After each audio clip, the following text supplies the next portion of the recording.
probably going to be concrete because of longevity, but then we're going to look at both options. So I would say no on the paved trail. Okay. If you look at your Caln trail, it's like this now. It's like running on that almost impossible because it's settled. It's called bump. So I would say it has to be something. Okay. That would be part of the condition. So you want it along the entirety of Parkside Drive? Out to Creek Road. Okay. Yeah, that's what the school bus is not so it's still important for safety reasons. Okay. So any other part of the waiver that would be needed, Brian? Would it be along the property frontage of Parkside Avenue where they're asking them?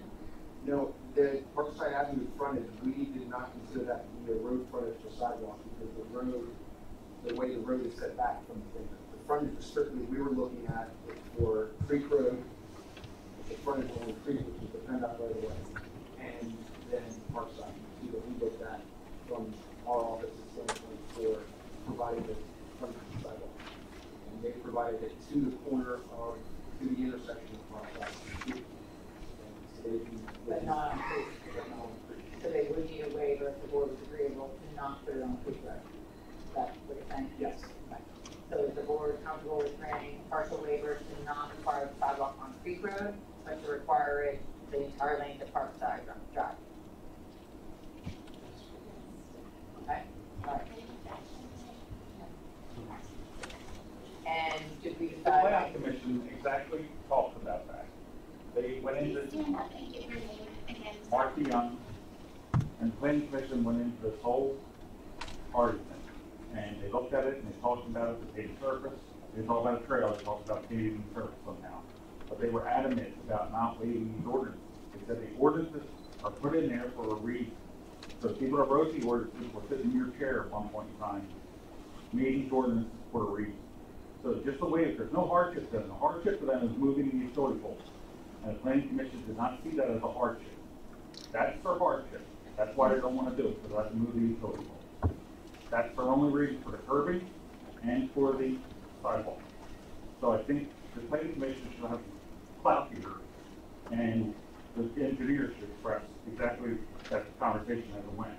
John was sitting right in your chair, and he's very favorable to that. And the whole board agreed it was going to be unanimous. It should be on the planning commission, the recommending body. A waiver requirement is not, you don't need to show hardship, that's a variance requirement. The board of commissioners is the ultimate say on whether a waiver is necessary. It's up to them, it's their policy decision, so. But they should know the whole. And they do, That's Mr. Kulikowski provides a detailed memorandum from what goes on in the planning commission meeting, so they have the minutes, so that happens. The other waiver, the last one was service for the riparian buffer zones 2 and 3. And that again deals with the fact that properties located within a floodplain.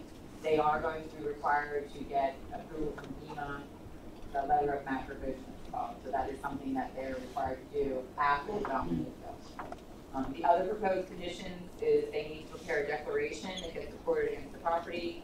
It will identify all of the open space areas within the development. This is not a single family dwelling development where they're selling a lot.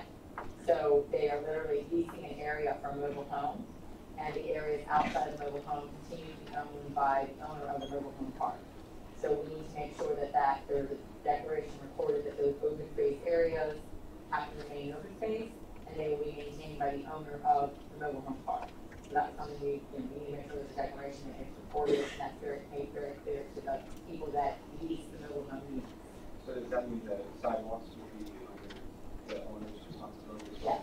The sidewalks, the way your ordinances read is the property owner that abuts the sidewalk is responsible to maintain it. So the owner, the entire owner of the mobile home park will be responsible to maintain the sidewalk. So is there an HOA for this? There's no HOA. No. Because it's not, they're just leasing. They're leasing a pad for the mobile home. I have a question. What was stated about the width of the roads prior? This doesn't impact any fire safety regulations. No, it's the waiver was not for the width of the road, the waiver was for the radius of the curves. The corner, there's 93 corners inside, but the radius was not, didn't meet the minimum standards of the ordinance. The applicant and his applicant engineer have provided sufficient documentation with truck turning plans and templates to Ray for his review of Ray to show that your township fire apparatus have no issue circulating the site. One of the other big issues, and I'm not sure if the plan will discuss this at great length, they had originally asked for a waiver for the requirement to provide open space plans. Two different things here. The subdivision ordinance requires a certain percentage of land to be left for open or recreational facilities for the residents of the development. And then the zoning ordinance for a mobile home park requires that 40% of the gross tract area be maintained as open space. They do meet the zoning requirement, and 40% of the tract area will be, as I said, open and maintained by the mobile home lot owner. They had requested a waiver from the requirement to provide either open space land or fee in lieu of open space. And the argument was that the land that is adjacent, which is a 13-acre tract of ground owned by the township, that had been dedicated to the township when a prior owner of this property, MGJAD, owned the land. And I had raised the issue with the applicant council to say, it doesn't seem fair that a prior applicant who dedicated the land, that this applicant should get credit for that. I think they saw the light on that. One of the things that we had discussed with them in a staff meeting was it would be nice for a trail network for the residents of this development to have, as well as the residents of George's neighborhood to have, and potentially then leading to the 13 acres if there's an area to be walking on with township owns. That was something that they also thought was a good idea. So they have put together a pedestrian trail plan. That was something that I had emailed to you, and they're willing to, there's a surface, it's a grass surface. Yes. A 6-foot natural trail within their own property that could also lead to Water Plant Way, which across the street from Water Plant Way, there are athletic fields. The people that are at the athletic field would be able to walk. And I think one of the things we want to make sure is that this remains, that they would grant public access to use these trails. So that again, if somebody was at a soccer game, whatever, and they wanted to take their dog for a walk or the child for a walk, they could go throughout this paved area, path area throughout the neighborhood. That is consistent with what your subdivision ordinance calls for as far as providing either passive or active recreational areas for the inhabitants of the new development. It doesn't meet the land area that your ordinance would require in terms of the acreage, but it does meet the spirit and intent of what is intended. That again is up to the board on whether or not you're willing to accept what they're showing there on this plan to satisfy the requirement to provide land, for open and recreational areas. That's a discussion. Any comments from the board regarding that proposal? Any objection to the trail? Not really, I mean, we need to come up with a plan of what we're gonna do with 13 acres. Right, and Ray, Josh, at the last 2 meetings ago, when we brought forward the request for an easement for access to the basin on the 13 acres, you had suggested that they pave an access driveway to that 13 acres. So I wanted to memorialize what that driveway would look like, what kind of materials. So Ray went out to the property and indicated it's primarily floodplain.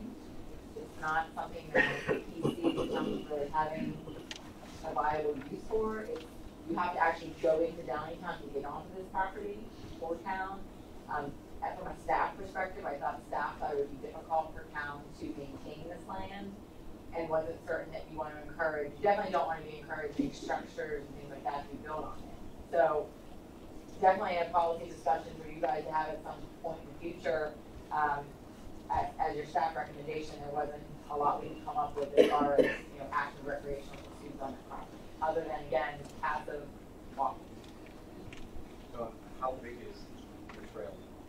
Is it just borders their property or? Dave, can you?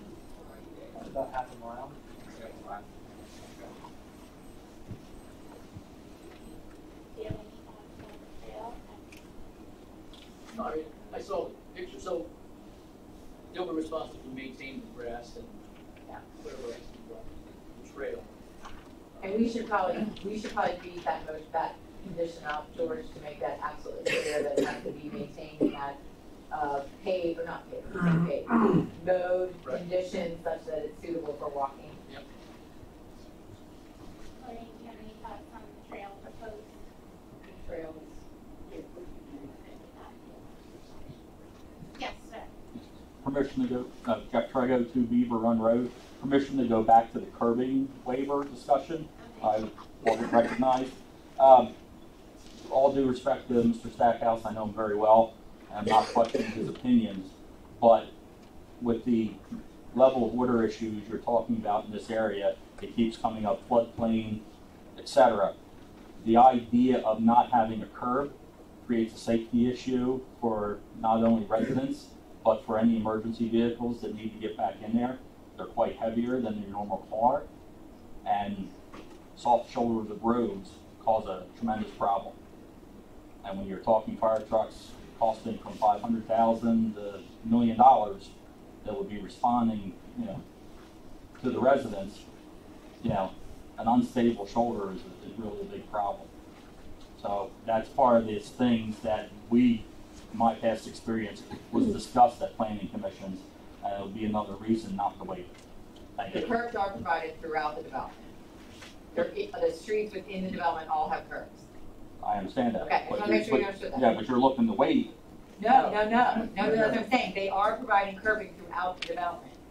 There's many streets that this property is frontage on. They're asking for the waiver just along the one road. The internal and the new streets within the development will have curbing Well, and the sidewalks. main road coming in is just as important for that stability as anywhere else. The one road, if we do that, we block residents' access to park there, and they have no parking along that strip of land. Well, maybe it doesn't need to be developed then. The water, because all the water coming out. Let's see.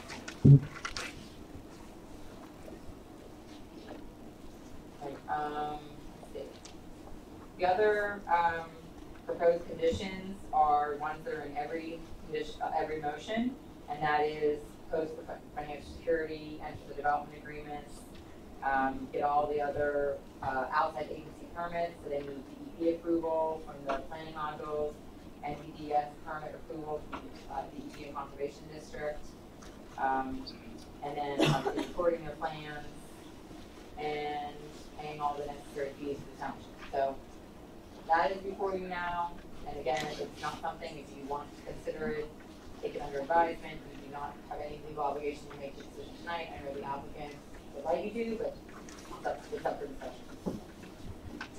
And when you talk about beefing up the requirements for the trail, that's something that you can do after we would. Yes, all I would do is condition number 6, which says the applicant has to prepare, execute, and record a declaration to restrict the common open space, and that declaration has to be acceptable to myself, township staff, and the board.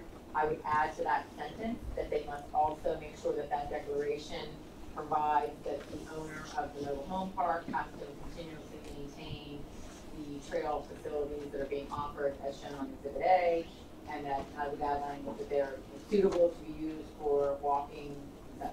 So that would be, I would just add a sentence to that paragraph. Okay, as far as consensus from the board, are you comfortable moving forward with it tonight, or would you like to, consider it as a further at another time?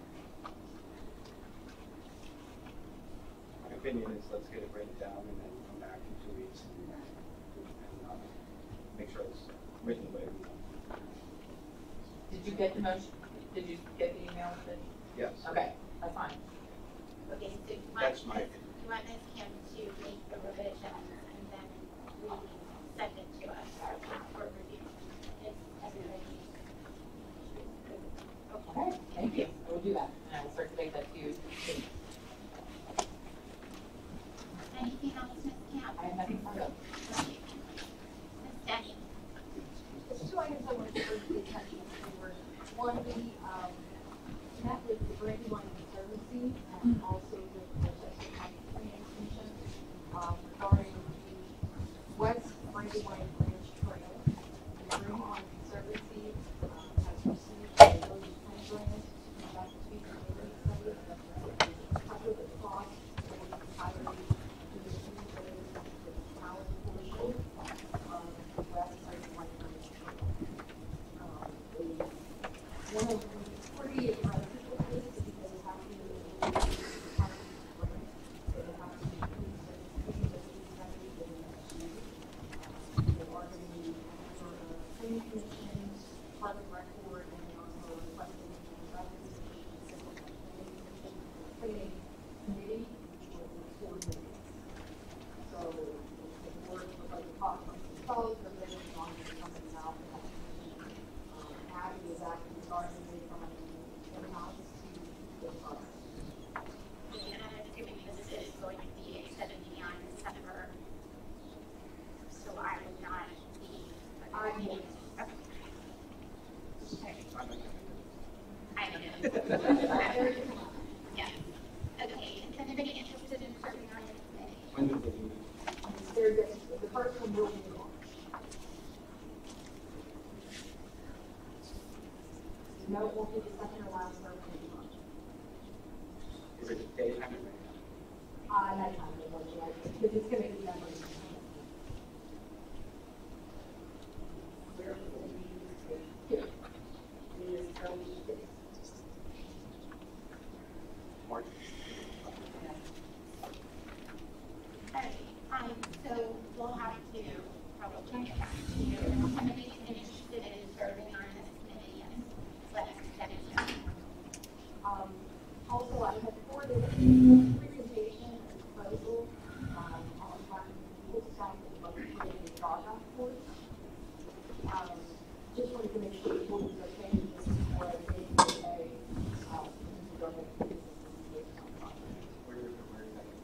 we're looking, we're still kind of lining up with two energy codes, which are the two possible areas. I think you worked out the south focus, waiting for part of one, and the blue was set off. What is it? A dog course? Got it. Pit, I'm sorry. Anymore. And yeah, they thank you for this. It's a big octagon that you. It's like a, almost square, four square. Yeah, it's a nice It's a ball. form, and they use a softball, and it's like a soft ball, and the goal is to get people moving things. So it's evidently it's very big. Yeah, I am in charge of entertainment for my child after Caln, and I'm told to get 3 of them. That's how popular it is. So it's like just a low wall that is an octagon, and they just play like a four square. What is nice is he is accessible. Okay. Doggo pit. He, as part of the Eagle Scout, he scores on. I just like to know that the county is not having any, so we forward on this. And we'll work with it. Just wanted to make sure that the board is comfortable with it. Does anybody have any objections to this project? Yeah, where did you just go to the project? I did pitch that to the scout leader. What take yourself? No, he is. He actually has another 16-year-old who is looking for a project, so that is we just weren't interested to get them down for stormwater drainage. What he's interested in, I'm totally fine with this, the medallion we have, Eagle Scout, 117, which that's, yes, but, it's a good project for Thank you. Okay, Mr. Polakowski? I just have 2 quick updates. The planning commission meeting for next week has been canceled due to the lack of an applicant agenda, so we will not be meeting this month. And just an update on the road program. Arrow is currently working on the road program. The weather has not cooperated with us for us to do our road maintenance. We'll be for that next week. So we'll have more information for you. All those. Do you have any questions for me? Thank you. We will move on to resolutions. I'll entertain a motion to adopt resolution 2019-07, disposal of township property. Motion made by Commissioner Young, seconded by Commissioner Sindero. Any comments or questions from the floor? From the board. Any from the floor? Okay, all those in favor, please say aye. Aye. Any opposed? It passes 5-0. And I'll entertain a motion to adopt resolution 2019-08 to establish the Fordville Fire Company 2019 Fire Police.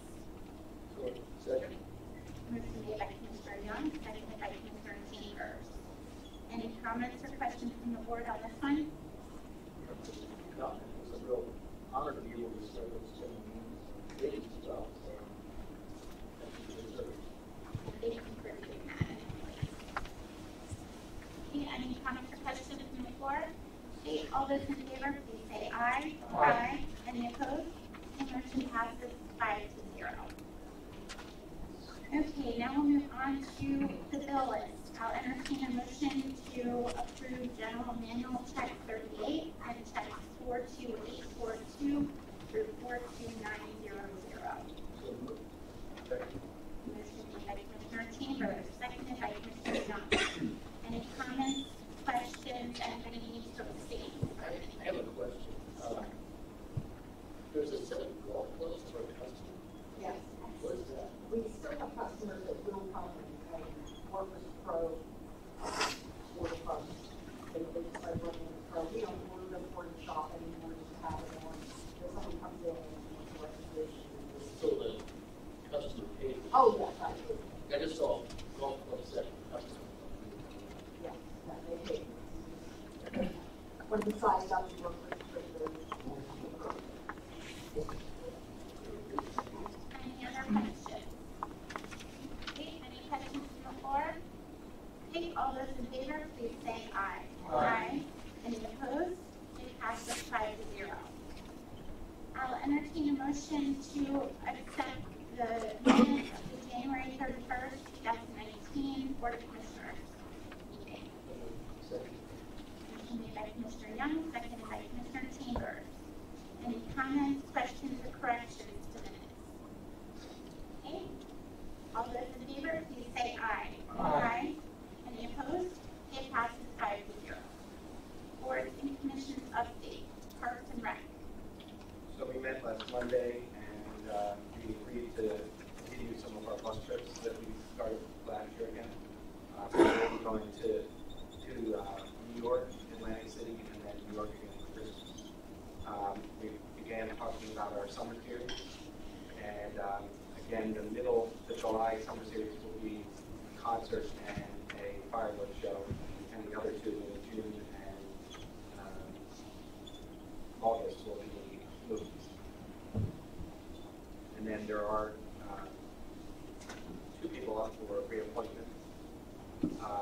And Ms. Denny, I was going to ask you, so I'm not officially a member of the Parks and Rec. We don't have any members. I'm not sure if I should appoint myself to that to increase the numbers, or whether I should say it's just a liaison.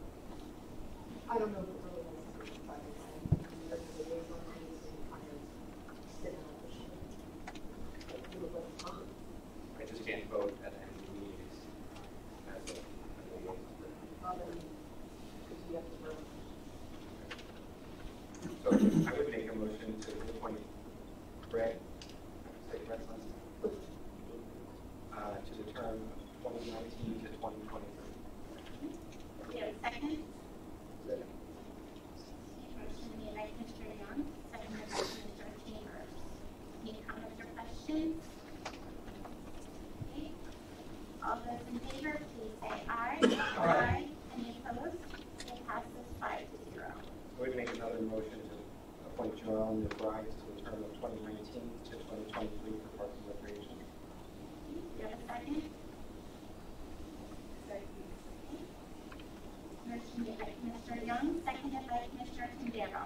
Any comments or questions on this one? Okay. I'm sorry. Yes. I could just make one comment, since there's such a large amount of residents, we do have several spots that are available on the recreation board. We are looking for people to come to volunteer. Everybody has an interest, please, send in an application, we welcome any members. Okay, all those in favor, please say aye. Aye. Any opposed? Okay, it passes 5-0. So I would make another motion to appoint myself to the Parks and Recreation Board. Okay, do you have a second? Second. Okay, motion made by Commissioner Young, seconded by Commissioner Chambers. What is your term? Term to be determined by you. Okay. All right, any comments or questions on this one? Okay, all those in favor, please say aye. Aye. Any opposed? It passes 5-0. Okay, anything else for Parks and Rec from you? No. Okay, how about COG? Council of Governments met about a month ago. We're moving the Council of Governments around a little bit over the next year. So the next meeting will be in Honeybrook Township Building. We did talk about starting a Route 322 corridor task force to look at different things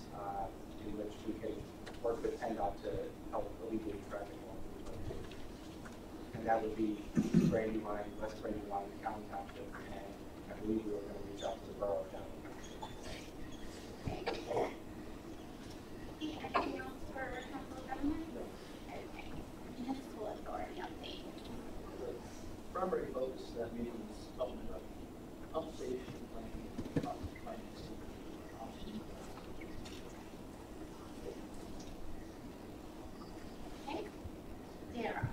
I don't have a report. Okay. Fire board. Fire board met Tuesday night. We discussed the budget, and we discussed updating the equipment replacement plan. As everybody knows, we bought an engine a couple of years ago, and the rescue is also due to be replaced. The rescue budget would be in the $750,000 range. We have about, after this year's deposit, we have about $200,000 saved. So we will need to come up with about $400,000 to replace the rescue. We did set all of our meeting dates for over next year, and we set a goal of trying to have all of our budget information to the township by September. Historical commission. Historical Commission, we had a short meeting. We are recruiting a federal historic architect by the name of Paul Stevens. He is a member and lives in Caln on Kings Highway. We have other openings for the historical board. If you're interested, let me know. Send the resume to Ms. Penny. Okay. Thank you. Lincoln Highway Committee. Good enough. For additional business, it looks like we have to make a correction to our prior reappointment of Charles Coxon for the zoning hearing board. So I'll entertain a motion to correct his term from 2019 through 2021. So, Motion by Commissioner Young, seconded by Commissioner Chambers. Any comments or questions? Okay, all those in favor, please say aye. Aye. Any opposed? Okay, passes 5-0.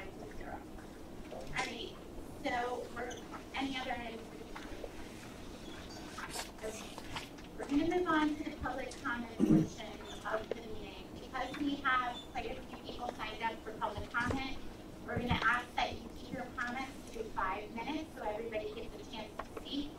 If you have repetitive comments or you'd like to give your comment time to somebody else, then you can try and figure it out.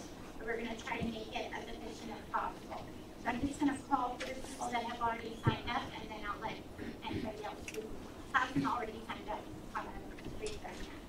So I'll give your name, and then I want you to stand up again, state your name and your address for the record, and then your comment. So Mark Evans. Hi, I'm Mark Evans, 1 Fairwood Drive. At the developers meeting on Tuesday, February 12th, Mr. Miller represented that he could not have information regarding how his proposed development would impact traffic. And he was obfuscatory and unresponsive regarding anything to do with financial status. Although he told all of you he had done those studies. From your December 14th, 2017 township minutes, Mr. Miller introduced himself, provided his background, and his colleagues, a traffic count, wetland study, and cost analysis. Surprisingly, none of the members of the board who were at the developers meeting corrected him. Nothing was said. So my question is, what documentation does this township have?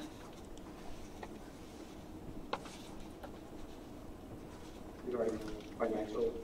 And traffic studies from Mr. Miller. I mean, I can try to respond in that we're not there yet. Where he's at was proposing a text amendment which would allow proposed development. So as far as typically you see that further along the process, I don't know what the minute, I have not seen anything in that regard. But I'm just saying that normally at the zoning text stage, you might not get to that point. I'm not questioning that at all. In your own minutes, you say that the traffic count, wetland study, and cost analysis have been I performed. think that's what the developer indicated that he had provided. Is that what you're saying? I So- think the township made that statement, so. So he told you at your meeting that he had done these things. And then he stood in front of a room of residents this week and said he hadn't. I believe that was related to the Taco Bell development. No. We do have a room full of people who were there, and I appreciate that. Well, no, I'm talking We about all- the meeting. The engineer. It doesn't say that in here. But the applicant has met with PennDOT, and PennDOT does require a traffic study, so he probably has prepared, again, I've not seen it. They have worked and met with PennDOT, so that might have been the traffic study is referring to, something that's done. The traffic count, wetland study, and cost analysis have been performed. This is from your board meeting, your minutes, and your board meeting. If it's in the township's possession, you guys are welcome to have a right to know request to search. Are you, I mean, I would respectfully, I think that you ought to all be aware of this, if you have it. We have not seen Okay, so, Subdivision and land development application, which did not come. well then, let's just get on record that Mr. Miller misrepresented himself to all of us. He did. No, I think, I'm telling you, he met with PennDOT, and PennDOT requires those analyses and studies, so I think what he's referring to is something that He you see. said he didn't have it. Yet, at your meeting, in your minutes, he said he did. That's all I'm saying. Okay, is that so? That was December 14th, 2017. 27? 20, Yes. no, 27. 27. 2017. 2017. It was. That was not, that property wasn't sold until the It's in the, December 14th, 2017. It was appended. Caln Township. That was. that developer wasn't around in the 70s. Well, then why did it? Why is it in your minutes? The sale was. It's gotta be. No. No, it's 17. Yeah. The minutes, you know, want to do.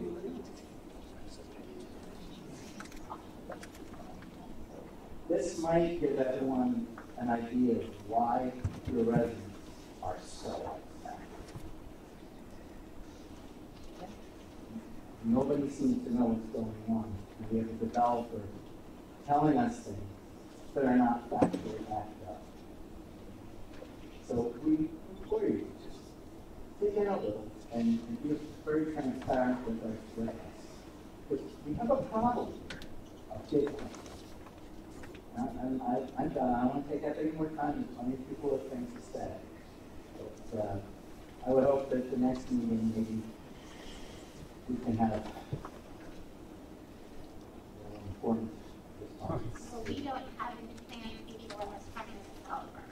Court, So he did have the text amendment submitted, then he withdrew it. So at this point, we don't have anything that we're voting on. He's not proceeding with the amendment that he has proposed that was scheduled for a public hearing. We made that point clear. He's not going forward with that amendment. So, as far as this board is concerned, until he resubmits something, there's nothing pending. We've not gotten to a public hearing yet where he would present evidence and factual information to this board to consider on making that decision. So, and I hear what you say, I hear what the records say, the minutes say, I'm telling you that this board hasn't had the opportunity to hear that, consider it, and discuss it, and then decide whether they're going to change the next order. I understand. And again, all of you, just from this, from what is in your record, are aware that he's told you one thing, he's told us another. So you might want to take that into consideration, whether this is somebody that you can trust. I can tell you that we've already made our decision on this. This is not somebody we trust. It's not somebody we want developing in our neighborhood. And again, there's too many people here that want to talk on the project. Thank you for your time. Appreciate it. Steve, Spalding. Hi, Dave Spalding, 406 Lloyd Avenue, Downingtown.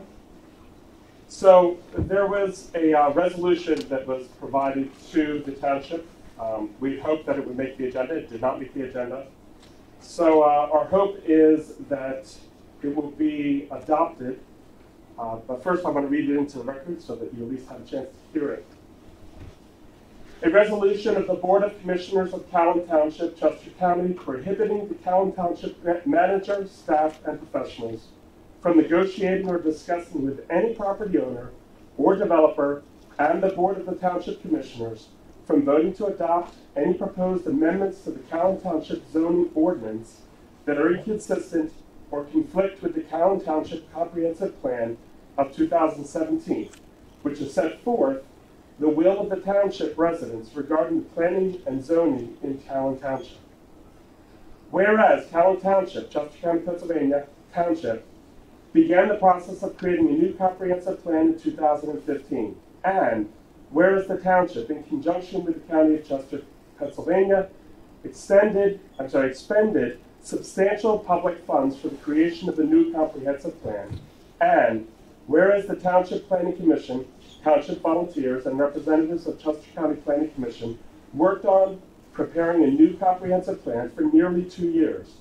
And whereas public hearings were held in May of 2017 on adoption of a new comprehensive plan, and whereas after public hearings, the township's commissioners, who are elected to represent the will and interests of the citizens of the township, voted to adopt a new comprehensive plan.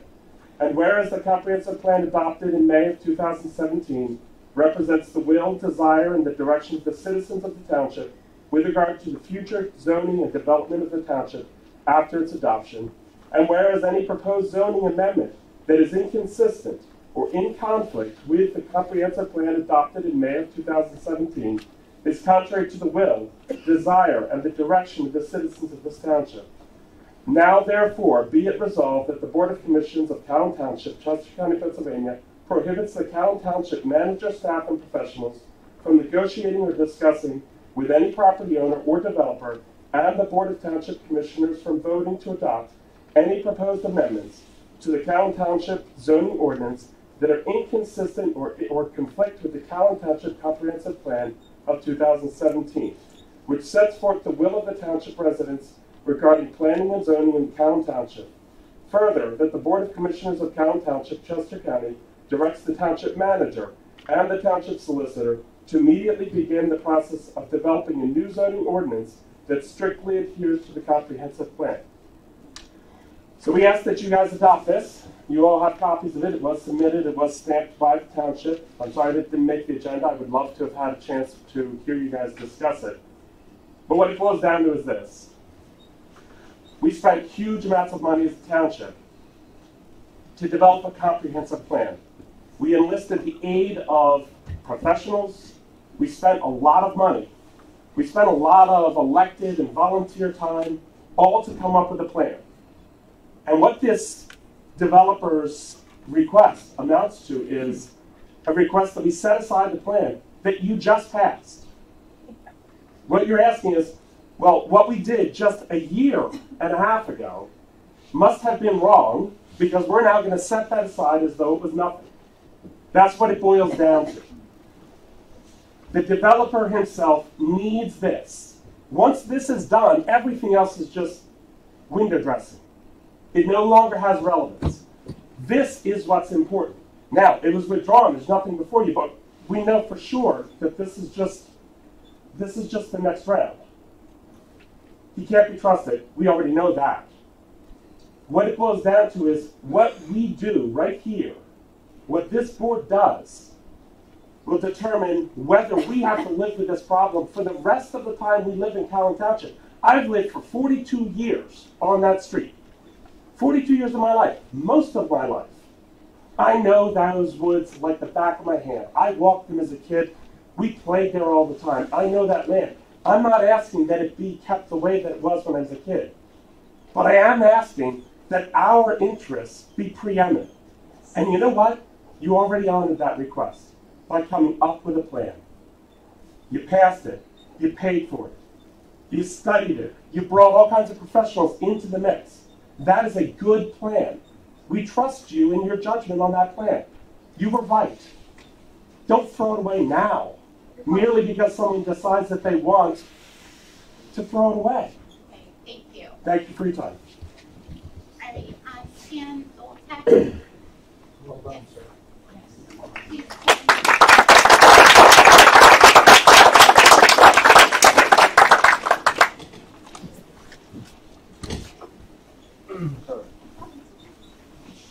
Stan Zoltek, 10 Beaver Run Road, and I just want to speak to zoning changes and variances and overlays. Looking through the township rules associated with them, I'm having difficulty understanding exactly what he's proposing in terms of development on Lloyd property.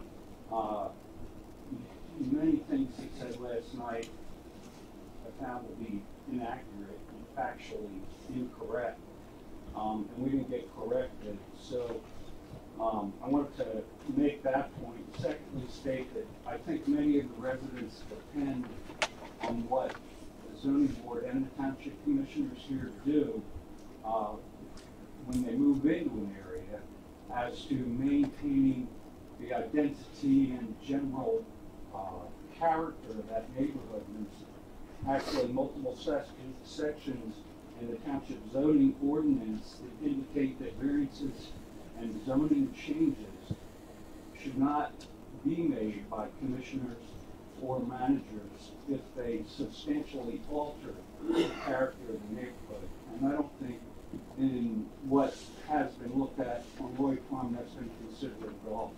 And just one other final statement. We really know nothing about what's being done in regards to traffic and traffic consideration. Feeding into the intersection of 322 and Lloyd Avenue are basically 5 schools at this time. And now we're talking about who knows how many more. And I think that's a very important point that has to be addressed and hasn't been.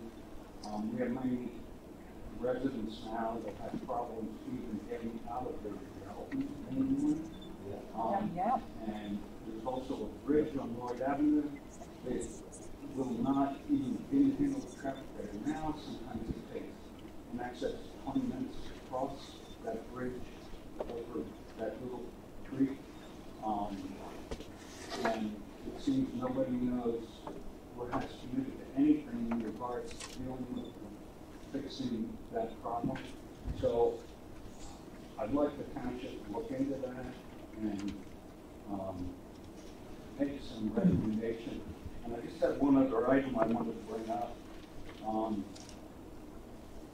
At the last meeting, there was some talk about notification to the township residents about what was going to occurring at a board meeting. And I know we've had some statements that indicated that we, as a township, did that or followed the rules. And I don't want to say we didn't, but I wanted to comment that I think by what happened at the previous meetings, it's pretty evident that whatever kind of notification process we're using now to try and let residents know about proposed zoning changes that might be happening is not working, because the residents need to know, don't find out. Right. So I think that should be re-examined and looked at. Thank you.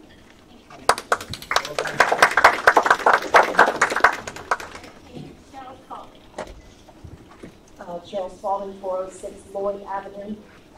I wanted to bring something to your attention. I have asked Commissioner Young, he was not aware of this information, and so I'm going to give it to you.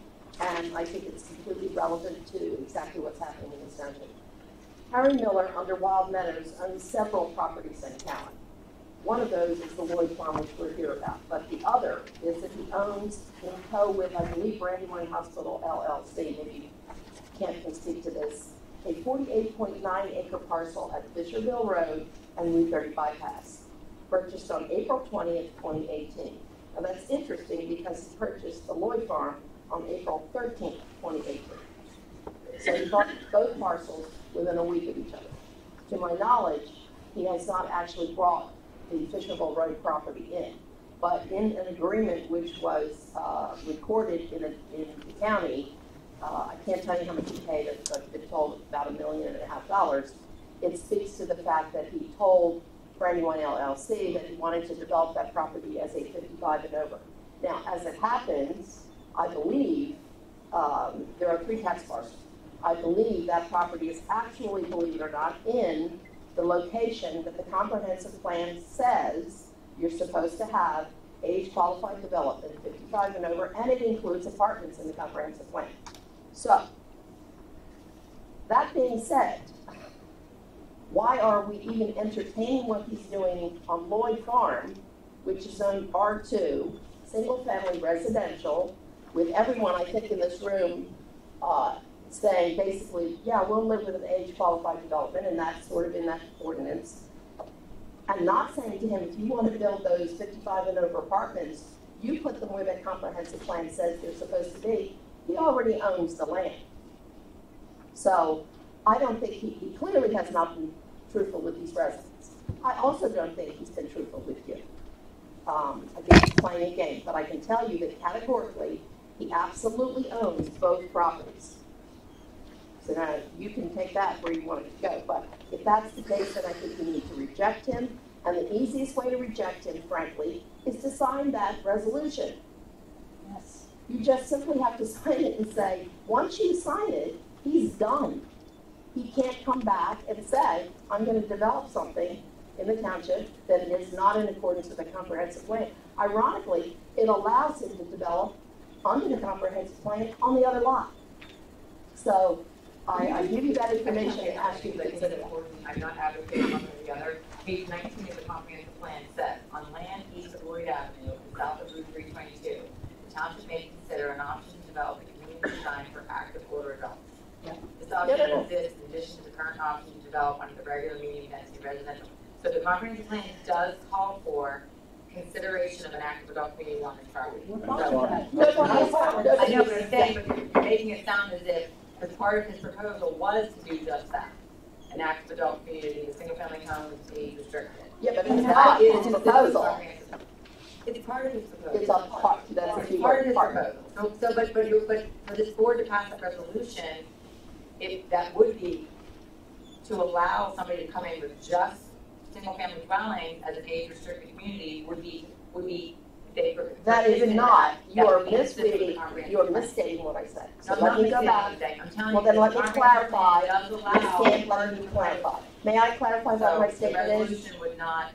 We are well aware of the fact that the comprehensive plan says that a developer may not. You know, David's right. I've lived there for 42 years. I've been waiting for this to come.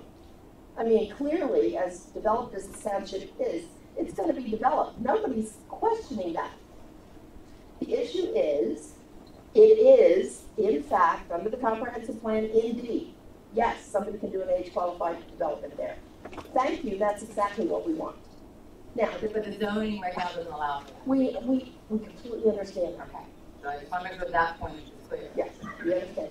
So, but you will recall that the next statement in that resolution was the requirement that you and Dan and the administration immediately put in place a zoning ordinance that matches the comprehensive plan, in which case he'd be okay, correct? Well, isn't that correct? I will state that a comprehensive plan and a zoning ordinance are two completely different documents. They match each other. Never have a zoning ordinance that's, a comprehensive plan is much broader. And a zoning ordinance is a living, both of them are living, breathing documents. So the MPC, which establishes the procedures and the authority for both, specifically says that a zoning ordinance, there are circumstances and times when your zoning ordinance does not match the comprehensive plan. May I say the comprehensive plan is not a living, breathing document. It is a living, no, breathing wait, document. Stop. Full stop.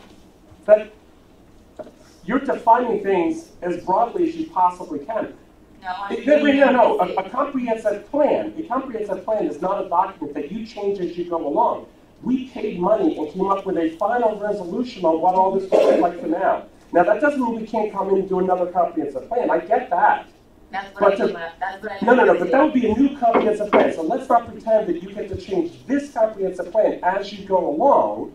You're talking about doing a new comprehensive plan. So if we're saying that it was wrong, that would be a different matter. You're mixing the two, and no one here is saying that you shouldn't do this. No one here is saying that that property shouldn't be developed. No one here is saying that the comprehensive plan is wrong. The fact is that that property can be developed with a profit by the developer according to the comprehensive plan, and he can still get his apartments up on Fisherville Road. That's all we're saying, is that the comprehensive plan is right. You guys were right. Mr. Spalding, you already had your 5 minutes. Can I finish? I will Can defer I my make just 5 one minutes. statement? Can I make one statement? Just finish the statement. And it's my understanding, you can certainly correct me. By law, every township, every 10 years, has to come up with a comprehensive plan. Is that not true? It doesn't happen. I didn't say it didn't happen. I said by law, they're supposed to. Is that not true? I will read the statement in the MPC, so that you hear it from the law. Okay. And I will tell you that it doesn't happen. Well, okay, well, then it doesn't matter. But the bottom line on it is, if the second part of that resolution says that you go out and you do a new zoning ordinance. Now, does it have to be 100%? And Ms. Camp is probably correct. It's not always 100%. But if you want that property zoned to do H, put it on there. It's in the comprehensive plan. So that's what I think most of the people in this room fail to understand. Why are you fighting what you yourselves have done? And all of you on this board were involved. I looked. Every one of you was a part of that comprehensive plan Not true. process. We voted on it in the end, but we didn't, You voted for it. I voted against it. Myself and Commissioner Contento were the board representatives. Commissioner Shindaro was the public. She was not on the board at that time. So the two of us were the board representatives on that process. And did you not all vote for it? Commissioner Young voted You against voted it. against it? Okay, well, that's certainly worth nothing. Okay, The law says that the municipal comprehensive plan shall be reviewed every 10 years. So that a new one has to be adopted. okay, and they did that, and they did that, to their credit. To your credit, you did it, and you developed it. Now you need to live with it. Well, there is a section of the MPC, I'm just pointing it out, that section 606 of the MPC specifically speaks to allowing zoning ordinances in certain circumstances not to adhere to the comprehensive plan. And then there's a further section, and I'm not advocating one way or the other. I just want to make sure that you understand all the provisions of the law. Yes, you are. No, I'm not advocating one way or the other. Excuse me. I don't represent a developer. I represent the Board of Commissioners. I'm sorry, we have a room full of people here who want you to support, and these people that want to vote for you. They tax and live here, and I'm gonna have to live, I'm sorry that I'm out of order. I have to live under what Mr. Miller is trying to do. Mr. Miller opened his meeting the other night by saying, by the way, there's no commissioners meeting this week. He didn't say, that's exactly how he opened. He didn't say, there's no nothing on the agenda. Blah. He said there is none. Until I questioned him.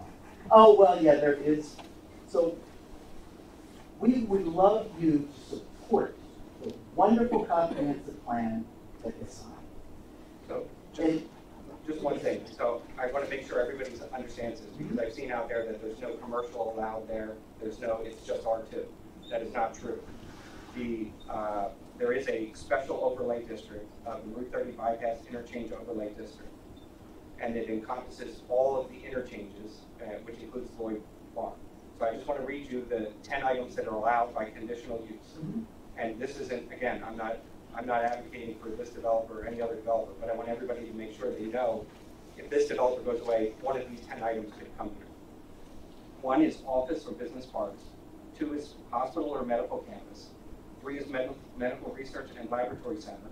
4 is higher learning institution and trade schools. 5 is a hotel complex and conference center. 6 is restaurants. 7 is recreational uses. 8 is shopping centers or shopping malls. 9 is retail establishments with greater than 7,500 square feet of floor area, but less than 15,000 square foot of floor area. And 10 is convenience or mini mart. So this property today could be developed as a shopping center. And I'm going to tell you, I've been on this board for now 14 years. We've had multiple people in for different things. At the time Mr. Cruz was on the board, the Downingtown area school district was interested in purchasing this property.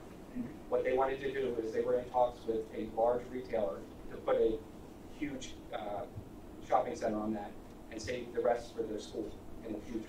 Mr. Cruz and I at the time rallied around that and basically stopped that plan from coming through. The Chester County Economic Development Council has met with staff before and pushed something like third-party fulfillment centers, an Amazon fulfillment center. The Economic Development Council was pushing for that.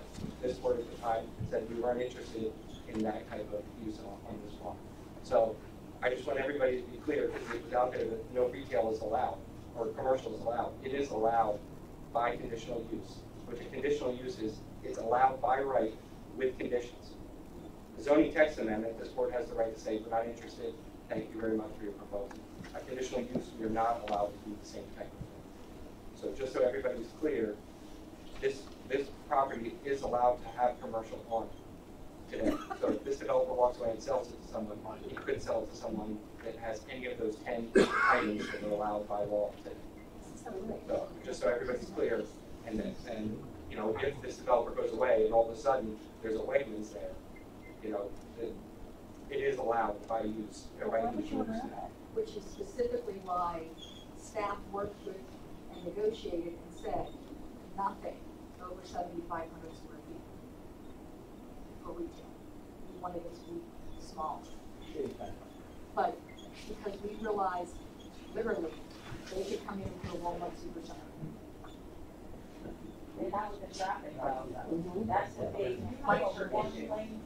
You can't stop development. You're not, under Pennsylvania law, you are not permitted to prohibit development of property based on traffic reasons. They'll have to make certain traffic improvements, but they can't be held for deficient existing conditions. So it's not something that's easy to just say, sorry, you own this piece of land, you'll never be able to develop it because of the existing traffic situation. Yes, and that's why I think, again, we looked at the minutes from that meeting, he indicated that he had prepared them. I don't think he presented them to the township of traffic report.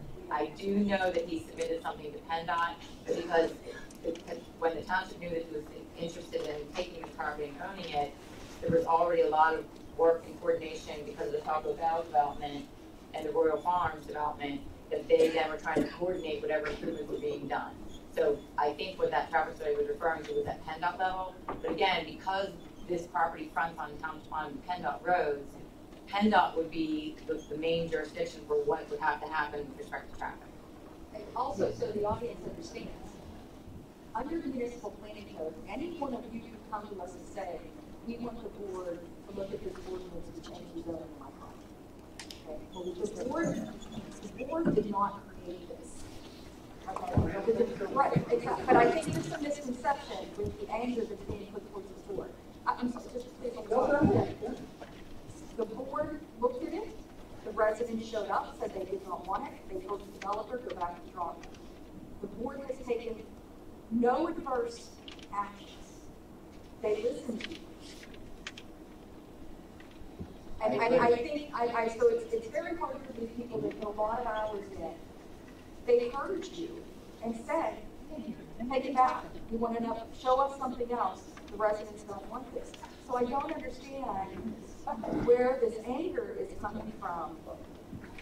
That they are listening to you and telling the developer, come back with a plan. I can answer that. Can we get more? You're our board of commissioners, elected you. We appreciate what you've done so far. We're really angry at what happened with the money.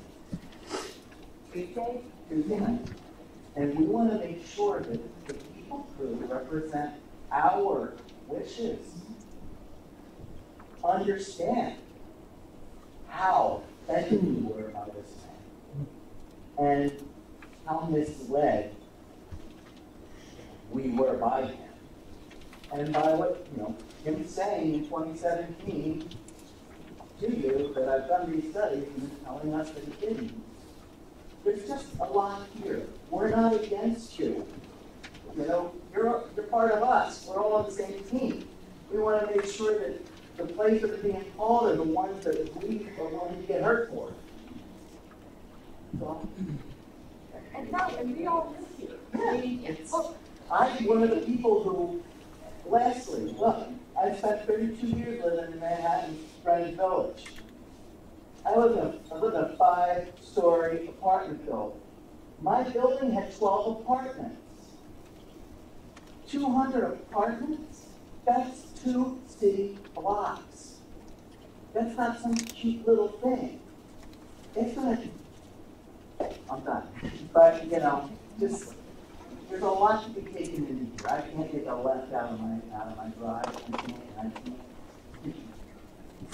You know. So, thank you for hearing. but no, we're glad we wanted to, but the board has heard you. And we're just gonna come back to remind you how much. And that's fine, and that's fine. We're all about the love, it's Valentine's Day, we're all trying to, but the board did hear you. They absolutely heard you. So, you know, they're listening. Mr. and Mrs. Nicely. I have actually nothing else to add, but I'm willing to allow our president to distribute it to someone else who's already spoken or something. Or take it. I have to everything that's already been presented, so. Okay, Mario Otto. Okay, John Caparelli. Oh. Okay, Sharon Tatum. Hi, 135 December. I'm just gonna add in a couple more things. So, Can you just speak up? sure. Yeah, I'm concerned about the fact that the developer can answer one question he had regarding safety. And I think that I'm surprised about that. If I had a vision of the development of land, I'd be able to answer more questions. So that scares me. I'm mostly worried about the safety. The increased congestion that we already talked about that could create an unsafe situation. For example, last year I had police involved to cross my children across the street. Now there's speed monitoring in the area. Another example is just unsafe traffic lights at the new intersection where Royal Farms is. Very unsafe there. I don't know who engineered that, but it needs to be looked at again. That's a big problem. You guys know where I'm talking about? Yes. Going off of Floyd, making left on 322. I'm surprised there's not more accidents there. This all needs to be coordinated better. Like whoever approves it, everyone needs to talk and communicate. It's not being done, it doesn't see. That's PennDOT, so we can probably reach out to them. Correct. Yeah. Someone needs to include PennDOT in these issues. I'm One concerned. point on that I've had to do up on some of the roads. On PennDOT's website, there is a place for you to go in and log complaints or do that, and they track that, and they track their response to those statistics. I've reached out to the township in the past on issues that are on a PennDOT road, and they're like, yeah, we can give them a call and say something to it. But if you go on their website and put stuff in there and report that, like going down 340, there's a giant pothole. I'm going to be putting that in tomorrow probably. They track that, and it cannot like sit in the inbox for more than 10 days without a flag going up. And if more people send something in about that it's going to get more attention. So I recommend using the PennDOT website. Talk about that. That would be great. Just back to the police that I got the town police involved, and they put up the traffic monitoring, like of the speed.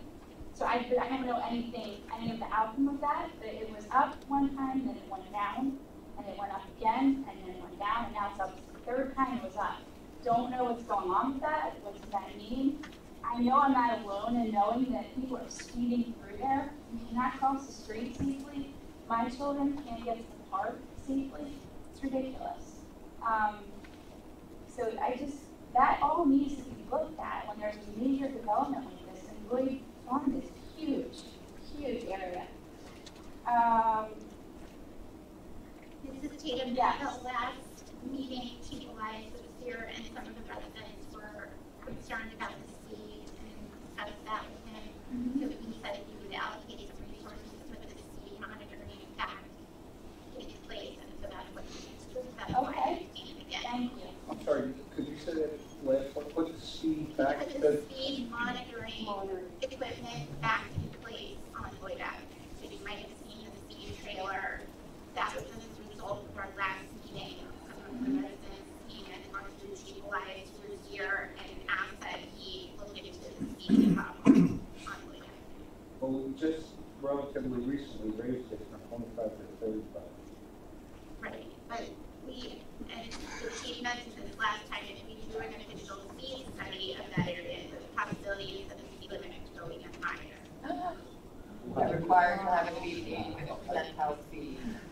regulations I'm require. sorry?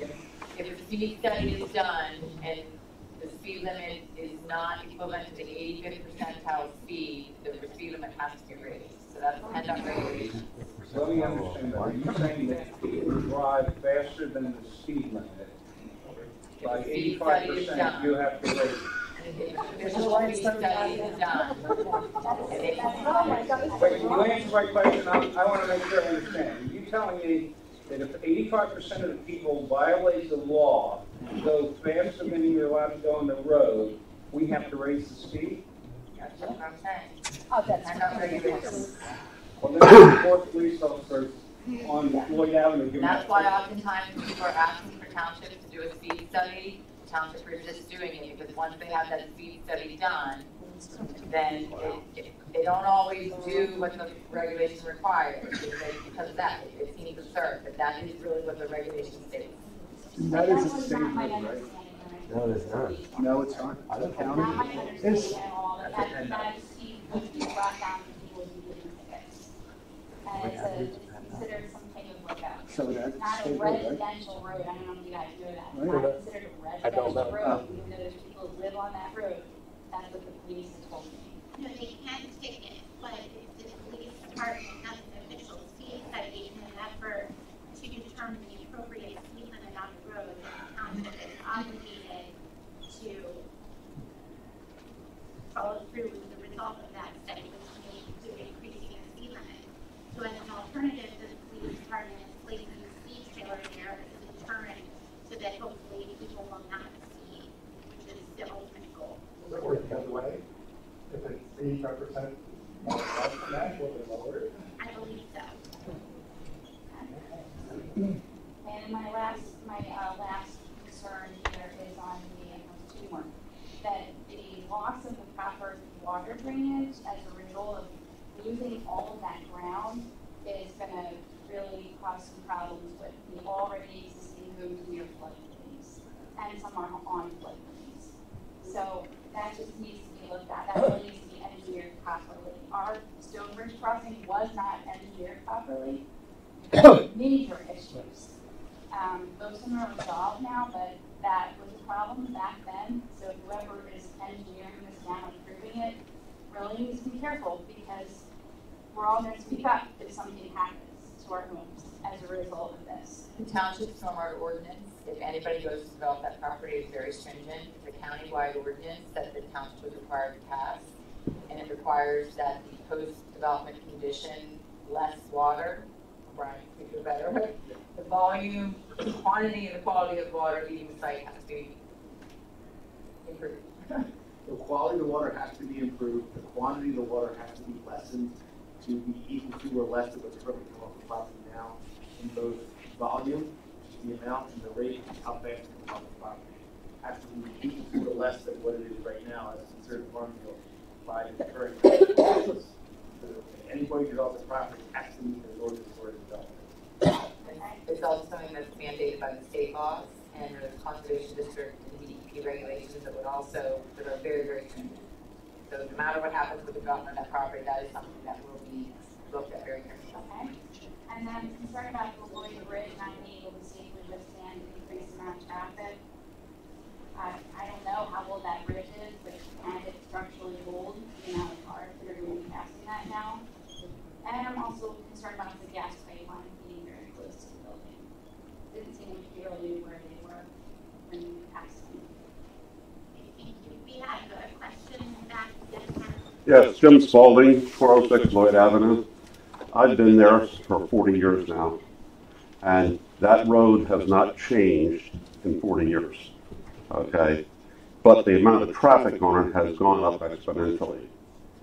I watched, however, as we go 500 yards up the road, that Downingtown was able to put a four-way stop sign in, and nobody even objected to that. And we can't even have a single stop sign on Lloyd Avenue on the Caln side.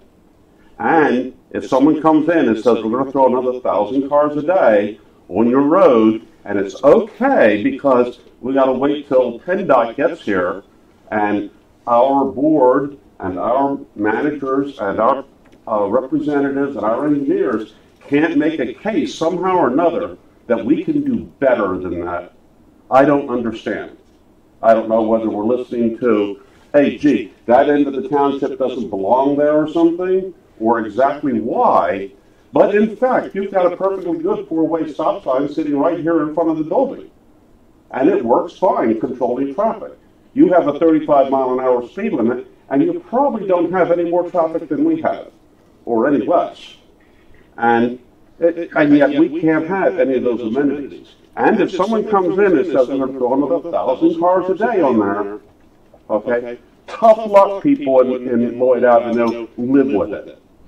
I think there's something wrong in the way we're assessing this, and we're asking for your support. We're asking for you to stand up and get what we deserve out of a little bit of justice here.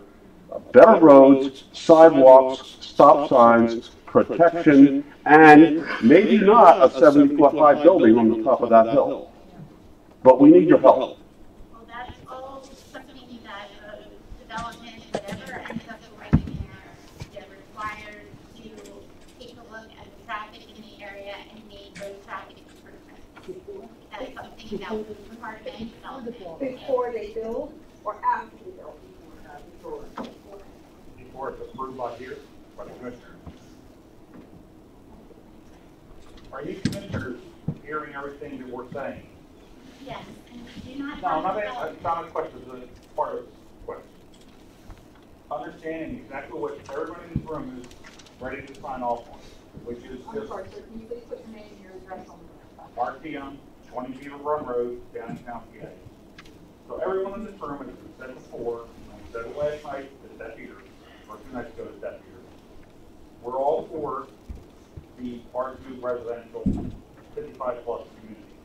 We're dead center against the apartments and the commercial. That's all. I'm a banker. He had to go to a bank and borrow that money unless he has really deep pockets, which for builders generally don't have. So when he went to the bank, he had to present.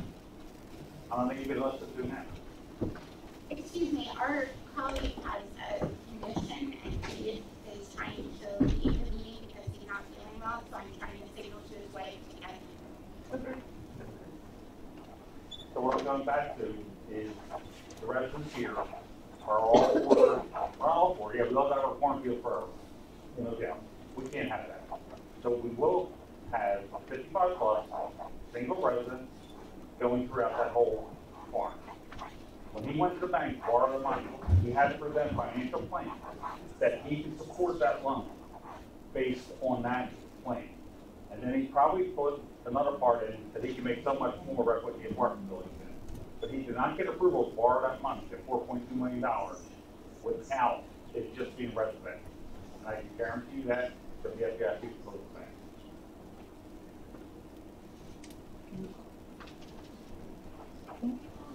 We're going to go back to let's allow the rest of the people that have signed up, and then at the end, if you have additional comments.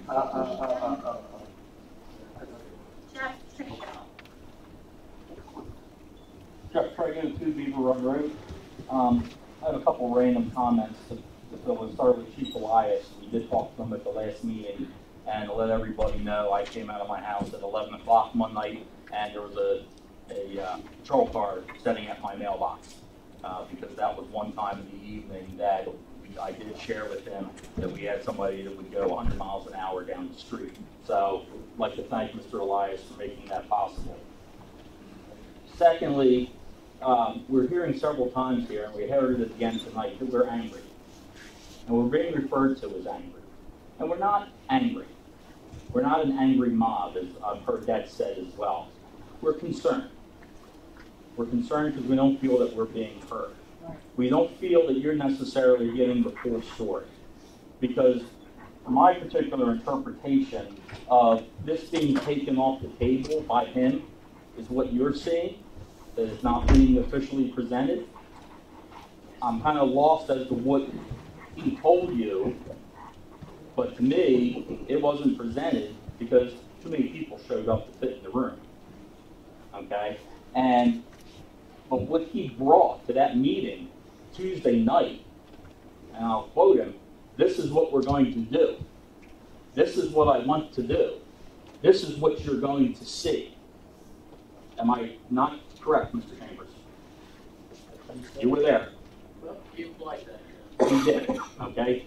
And he implied that he was going to follow the plan that he put up on that screen, which though we did not see it because the public hearing did not take place, it is dead in line with how it was described to us. That's our concern. That's why we're doing this. Because are you being misled? Do you know everything? Are you sharing everything so that we can all understand? I'm not making accusations. Please do not misunderstand. I'm concerned that you're not being given transparency by somebody that you're trucking. Now we know more than one property in the township. That's a concern.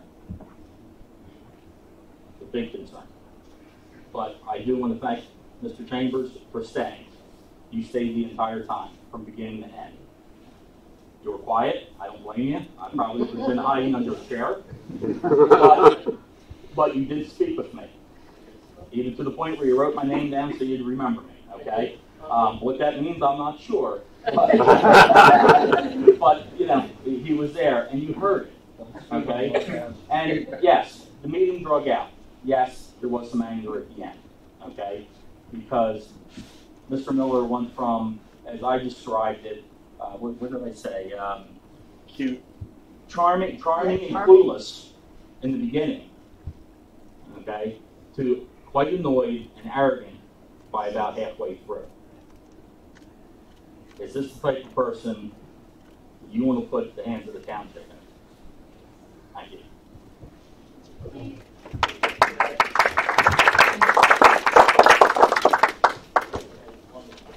I was at the meeting, I went not representing this board, but myself as a resident, just to hear what he had to say, and I did take good notes and everything, but I wasn't really participating because I wasn't part of that meeting, this is information.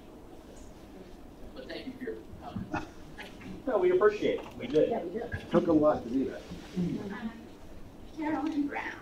Carolyn Brown, 50232 Drive, and I also want to just state that we are not angry, as you had indicated. We are just passionate about our neighborhood, and we want to make sure that we get as much information as you may already have.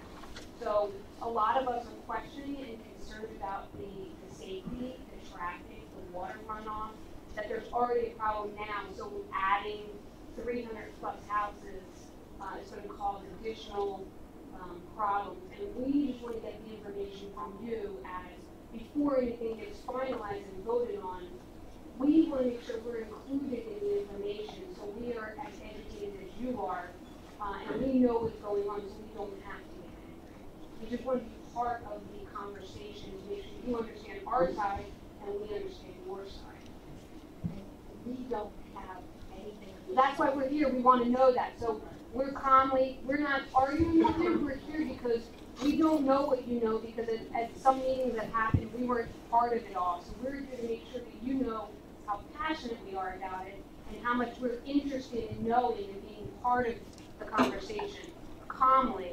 But since this is our first one, we're really included. We just want to make sure we know all the information before a decision is made as to what's happening in that area.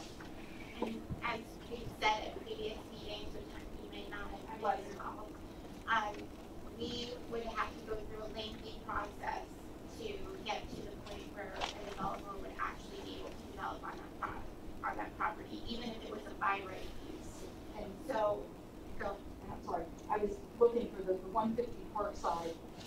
I think they started their land development, in fact, it was in the 2017 regs. That's how long ago they started their process. Okay, so this is good to know. This is good to keep it And more, that's so it's not negative, it's positive. Right, We're but I learning. think there was a lot of misconceptions put out there, the decisions were immediately being made. On a project this size, it could take anywhere from 6 months to a year to get through the traffic study. It's something called SALDA, the Subdivision and Land Development Ordinance.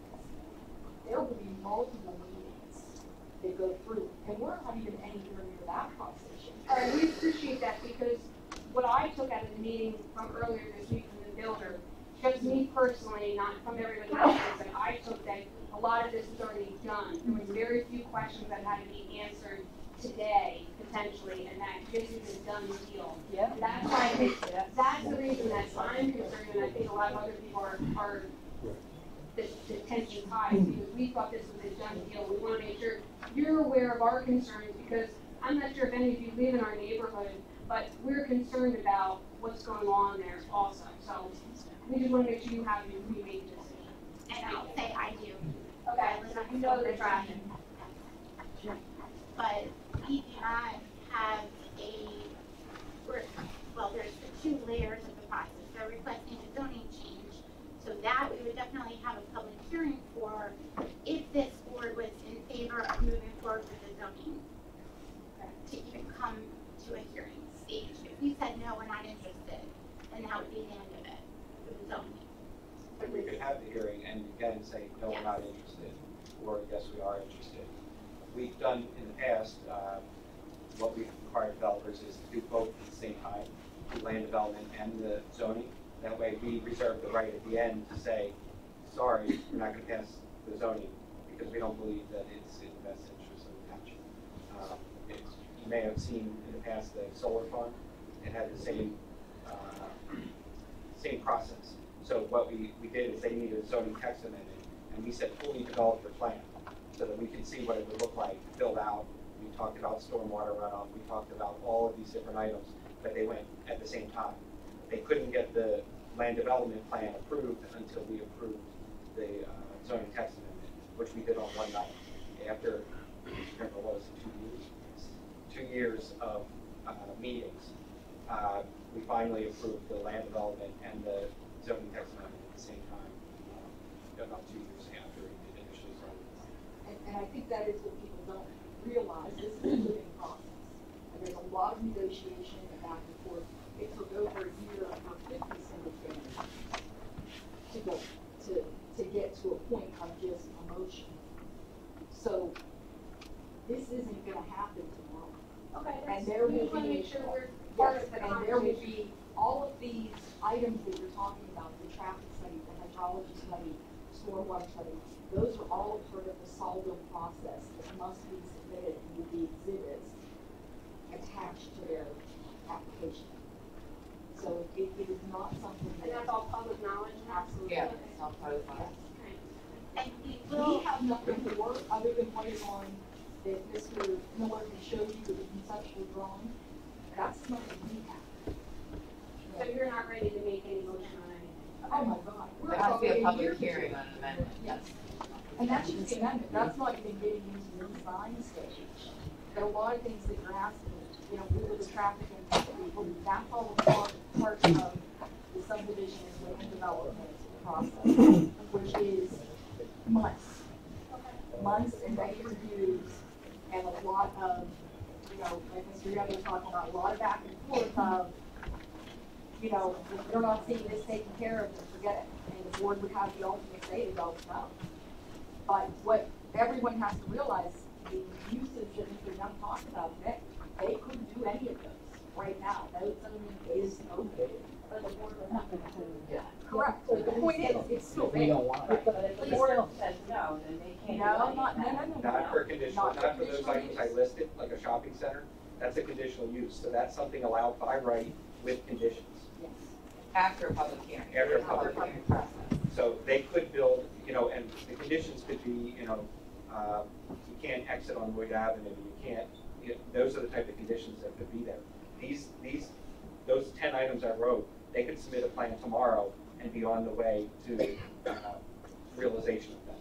And that's why specifically when we talk with developers, we've been very, very vocal about, we want this to be the least amount of intensity that we can get. And if there is going to be retail, it's going to be under 7,500 square feet, small retail, small service-oriented retail to service the community. Not drive-throughs, not Wawas, not Turkey Hills, which right now is that ordinance sits, they couldn't put in a Wawa. We were very specific about trying to get that out of there. So there's a lot of thought, but again, they're allowed if they wanted to. And that's what we're really trying to move into, is making that a village-style area, so that it stays within the residential context. Before we move on to the rest of the list, just to comment, anybody that was at the initial attempted public hearing that couldn't take place because so many people had come, we got your email addresses, and I think I added you to the list as well because you emailed me separately, and you will get an email if we move forward with that hearing. So if anybody did not give us your email, make sure that the township has your email address. That's the way that we're gonna publicize if and when a new ordinance is proposed, and if and when the board decides to hold a hearing. So even if he submits a new amendment that scales back when we had originally proposed, this board does not, they're not required by law to hold a hearing. They had decided before to hold the hearing to get input on it and consider it. There was no obligation for this board to pass any ordinance amendment. That is completely a legislative discretionary decision. But if in the future another proposal is presented that limits it to just the over 55, for example, they may decide, let's hold a public hearing, let's get public comment on it. That email list will do what we did before, which is follow the law, which is post the property, and there's not a newspaper that's 2 consecutive weeks, whatever. But you also now have this lengthy list, and we will update through email and on the website, given when that hearing is set. Okay, we're going to go back to the list so we can get through the people that are signed up, and then we can add at the end. Bob and Donna Hedicle. Hi, Bob Hetzel from 584 Lloyd Avenue.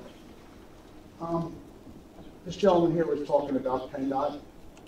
If you want to know anything about PennDOT, ask me. I'm just kidding. I wrote about the status of, you know, the stuff that's going on the Lloyd farm, and I got a email back from a gentleman named Francis Hanley, and this was back on the 8th of February, and it was interesting because he said I had asked, you know, if he got anything from the township or anything he could tell me.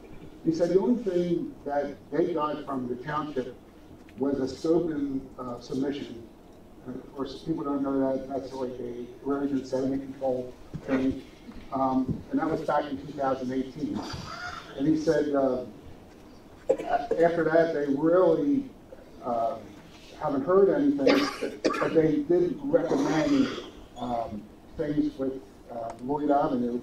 And some of the things were everything from significant roadway widening, realignment of Lloyd at Manor, Rock Raymond Road at Manor Avenue, and also a one-lane bridge regarding that, a light there, a directional light. That was proposed by PennDOT. I'm surprised that I have it here. No, you never heard of it from PennDOT, or you guys correspond with PennDOT? They're not there yet, sir. The zoning isn't even in place for it. Okay, but they were waiting. Okay, so they were waiting to hear from you, and let me just explain this before.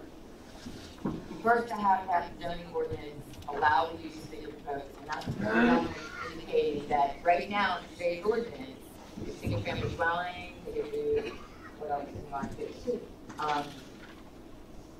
Ag uses, public utilities, municipal uses, forestry, there's also in the Route 30 overlay, commercial uses that Mr. Young described. So if the zoning is already in place, the ordinance allows the use, they either can do it by right, by the issuance of the zoning permit, they can do it by special exception if they go to the zoning hearing board and have a public hearing, they can do it by conditional use, which is this board has to hold a public hearing and approve the use. If with what Mr. Miller wanted to do, he wasn't allowed to do what he wanted to do. So he proposed, as for state law and the township zoning ordinances allow, any property owner can petition the board to have the ordinances be amended. That's what he proposed. That's what the hearing was going to be on, to consider that zoning amendment. Only if that amendment got passed would he then file what's called land development plans. The motion that we talked about in the beginning of the meeting, that was a land development plan. So all the really detailed engineering worked through. During that plan development process is when we would really get PennDOT involved. But why wouldn't even PennDOT even recommend that if they